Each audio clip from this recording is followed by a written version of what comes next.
Туғандар, мына Жұмабек Ақсақалдың екінші аты.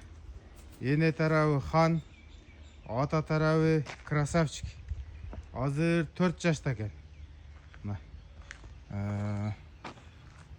Бұл жақта Жұмабек ағамыз. Жұмабек ака, бұны бір сыйра өзіңізді таныстырып тақтап кетің. Енесі, атасы. Енесі неме? Енесі чистый хан неме. Onu kupuğa çalıp da bilse olur. Kupunu tanıydı. Göğü tanıydı. Cılgısı göğü. Öspürüm göğü oşa baladı. Atası krasavçık çizdi. Oşa ikinci pakaleye ne bul? Birinci pakaleye nesine biz Nail'da oşa olar bek palvanda var. Oşa onun anık ekenini bilemenen. Бұл красавчик қаншаға сатылды әле?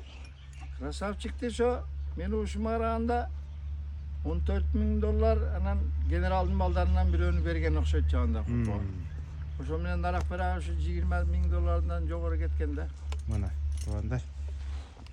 Таза дәлел мына. Баймұндызда тұрады азыр базар қорғанда. YouTube каналыбызда тарттық кенен маалыматты бердік. Бағасын 300 мыңға қойды. Атасы красавчик, енесі Ханурук. Анан бұның енесі дағы өте бойлы болсы дейді, чоң дейді. Бұл дағы чоң жылқы болады. Телефон номеріңізді Озеки білесіз бе? 77 менен. 82 13 60. Бағасы 300 мың, а? Бағасы 300 мың. Балам алған адамам сүйінсіндей. Айтқаныңыз келсін. Шындай шығарылыш болды. Ассаламу алейкум. Рахматуллаху ва баракату. Шуда бастырып қойшым, да өзім бастырып. Қырғыз жылқы.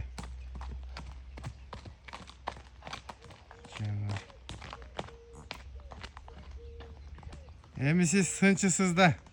Аттарымыздың барлығы оқшаш. Көк аттың ділі формасы шындайлы.